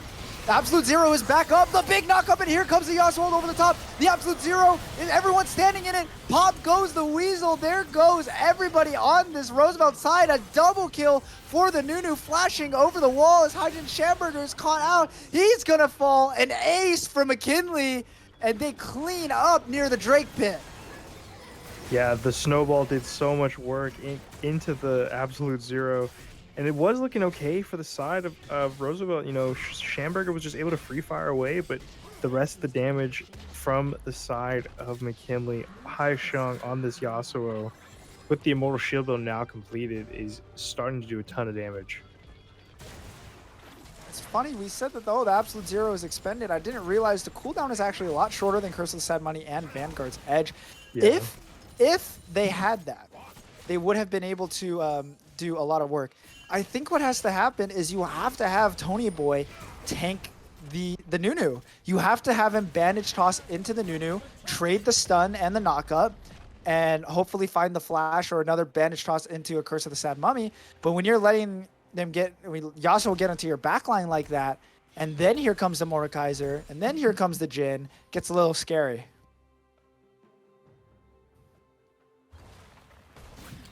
I do agree. I do think that the Amumu has to make the hero play and stop the Nunu Yasuo combo. The Nunu did pick up that is a Jack shows, right? Yeah. Yeah. Gotta have the Jack show. Most OP item in the game for show, for show. Jack show for show. No? Okay. Jordan didn't like that one. Unfortunate. Reina's going to get this kill here. Oh, no! Misses the E! Thought that Silas Too Sexy was going to keep walking forward. Silas Too Sexy flashes away, though, so trade of ult for flash. And duking it out in the top lane, though. Sexy Wolf has no attack speed because of the attack speed cripple on the Malphite E. So he wasn't actually able to get that auto off. I think he canceled it, and then because of that, got stuck in a really weird lockout animation. But McKinley is ahead. 4K gold. Objective bounties are out, actually, for Roosevelt. So if they're able to find a big team fight, they're going to be able to pick up those objective bounties. Now dashing forward. A lot of damage, but using the Black Shield perfectly to disengage the CC. Rooted up, stun up. Silas Too Sexy, how much damage can he get done? You're reloading, buddy! No! The Q is able to pick up the kill. Tony Boy is here. The Gale Force into the auto was not enough damage. Silas Too Sexy goes for the play, but doesn't get it. And Radiant Reina picks up a kill in the bot lane.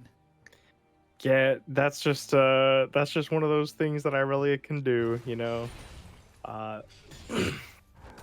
Pretty much no matter how hard you try, Irelia was just going to get that kill. Unfortunate, though, for the Jhin there, giving over some gold, more gold in the pocket of the Irelia, who's going to build it once again into the Immortal Shield Bow. Yeah, Immortal Shield Bow is quite a strong item. Does give you a lot of survivability. So, you know, you don't have to quite worry about dying just yet. And Steric's Gauge isn't really worth it on Irelia these days. So taking up that passive slot, that lifeline passive slot, especially when there's no real AP threat, so you don't need a Maw, is very, very good. Irelia will be able to just tank a lot of the damage after the fight breaks out.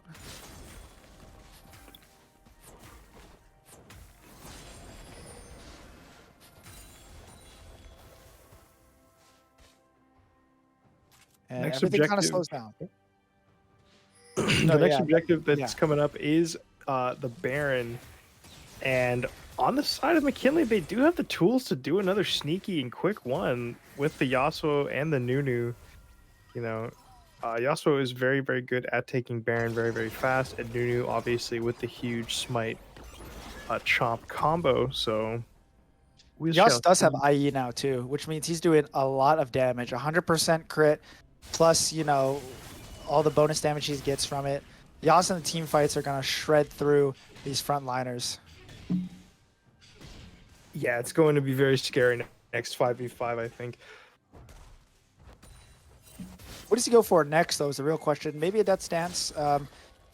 Maybe some anti-heal item, like the, what is that one called? Mortal Reminder? Mortal Reminder, yeah. The Drake is also spawning here in 30-some seconds. But it looks like the Baron will be the call. They know the ward is there, so they're going to sweep it. X-Men is going to start to get vision down on this Drake. And it looks like they're starting it up already. Throwing a ward over the wall is Aspect, though. But now it might be looking for the fight. Here comes the Drift King. Running in the 90s. The Nunu. Blast coning over is Aspect. It is going to get rooted up, though, with the phase rush so much move speed. No, he didn't actually get the root time off. So Aspect is forced to get away. With the ward still in the pit, it still looks like McKinley's going to go for this. Objective bound and claim to the bot side. Trying to contest is Roosevelt, but Irelia is not here. I don't know if they can do it. Are they going to try and turn? It looks like the turn is the call. Aspect's going to get caught out already. And 1 kill going over. Split calls again. Moving forward now is Strange. Knock up, but the Yasuo's already been expended. The Black Shield to make sure that this Nunu doesn't get rooted up. Now Tony Boy is just dying. The Absolute Zero is going to be canceled by the Bandage Toss. Ronaldo is just chasing this Nunu down. Here comes the rest of the team. Stepping in the trap is Silas Too Sexy. When do the curtains open up? Actually, they already had opened up. Silas Too Sexy is trying to find something over the wall, but they can't. They can still go back to the Baron if they want, because everybody has to reset. But what's the call? I think they wasted a little too much time, because now Aspect can just TP back in, but I think the call should be to go for this dragon. Puts them on soul point. Oh, Radiant Reina actually might be caught out here, taken into the Death Realm, and it actually cancels the E since that's an object in the main realm. The Vanguard's Edge comes out, but it's in the Death Realm, so it doesn't come out when you're alive. Yasuo already had ult back up, and it's Morgana picking up the kill. Radiant Reina dies, and now this is the timer for McKinley to go back to the Baron. Yeah, now with the Irelia going down, they can easily take this Baron or take control. Roosevelt is going to make their way over to the Dragon, probably in response, but the Baron at this point in the game is so huge. They have a 5k gold lead, probably able to take down these tier 2s and start cracking into the base. Are they going to make it there in time? That's a fast Nunu. No. Nah, just misses it because the smite is so large, but look at this Nunu go. The snowball got so much distance on it. Everyone is in this mid lane. I think, no, it's just going to be the resets. I was wondering if McKinley was going to try and invade, but they are just going to take the resets, not get too greedy, and start to slowly but surely push in these waves and try and take down turrets.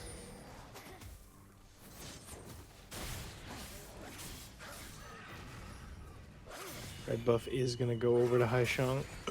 Oh, the Caitlyn might get caught out here from the side lane. Mordekaiser and Yasuo are both in this top lane, so looks like Silas Too Sexy is going to have to go catch that wave in the bot lane that's pushed in. Silas Too Sexy, very quiet this game, was doing a lot of work on the gym last game, 3-0, but 0-1 at this point, is building towards that Lord Dominic's regard again. Caitlyn already has the Phantom Dancer, so Shamberg are going to be able to kite around fights with that a lot more effectively. And it looks like, yeah, Death Stance looks like it's going to be the next item for Haijan on this Yasuo. Yeah, Haishang and Randoto have definitely taken over this game, just like they did in the last one with the Master Yi Singed combo. Yeah, he's doing some huge damage in these fights. It's very, very hard for Schamberger to survive any kind of engage that lands onto him. Yeah, everything is very slow. I would expected McKinley to group up a little bit more and try and get at least one turret out of this Baron buff, but I don't think they're going to be able to get one because they haven't really been grouping. Randodo's actually been taking his camps. Silas Too Sexy has been forced to catch a side wave. Now they can all start to walk into the mid lane here. Hajan spots out the Amumu. Roosevelt knows where the Nunu is, so everything kind of slows. Yeah, I don't necessarily know what the call is here. They're not doing anything with this Baron buff. They're all running over to the red buff. Hajin is level 15. He is like 2 levels up on most of the game. So Yeah, running down mid lane now. What is this Nunu, man? that is so Absolute much speed. menace. Yeah, looks like this minion wave is going to crash, but it's not a cannon, so it's not going to do too much damage. This Mordekaiser though has shoved that lane so fast in the bot lane. They're already there over near the tower. It looks like there might be a fight that could break out potentially with everyone heading over there. Looks like Strangeness top actually was able to take the blast cone, dissuade anybody from kind of moving over. You know, fake that the numbers are in his advantage. Here comes the Nunu. The knock up. Here comes the Yasuo over the top, and bye-bye Min. The Root's going to do his work as well. The Absolute Zero going back in is Radiant Reyna, but not enough damage. The shield bow does come out. Another knock-up. Trying to find some more CC is Tony Boy, but he can't do it. Here comes the curtain call. Shot 1, 2 miss. Shot 3 hits. Shot 4 is going to connect, but the rest of the team just wants the turret. McKinley pushing here. Looking real good at this stage in the game. Up 6 kills. Up about 7K gold, in command of this game. Yeah, make that 8K gold now. McKinley, they are taking over. The next dragon is up in a minute. They'll probably grab that, put them on soul point. They'll probably be able to take down this bot tier 2, make their way over to the top lane as well. This Yasuo Nunu combo has just been taking over these fights. Yeah, the Yasuo Nunu definitely one of the combos you see when you got junglers and mid laners that like the duo Q, because it's such a guaranteed way for the Yasuo to get into that back line. And Nunu, in general, is a strong jungler when you don't have the right counters to him. He was a first pick too, so I'm surprised we didn't see something like a Trundle, you know? Trundle is the ultimate counter to Nunu. You literally throw the pillar up in front of the snowball, and the snowball goes away. You can't do anything. But not the case, and the Amumu was the pick, and 3 items for this Nunu plus a Dark Seal, and picking up the Elixir of Iron, which makes me think that they want to end this game soon. Yeah, I think they do. I think they want to get this dragon and just go for it, or probably get this dragon into the Baron and then just go for the end and forcing a fight. They are pretty much uncontested on this one. Roosevelt knows that if they walk in there, that means death. There it goes, and they're going to run straight up towards this Baron. Actually, it looks like they want to engage mid. They see the Soraka. They're pinging the Soraka. They want it. Just missing. Min actually able to dodge, flashing away from the root. Reyna actually misses the stun. The Absolute Zero comes out.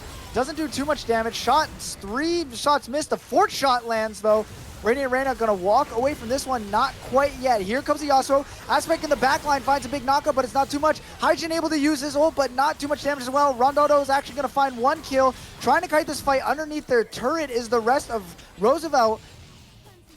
McKinley just walks it out. I don't know how they lived for so long, but they did.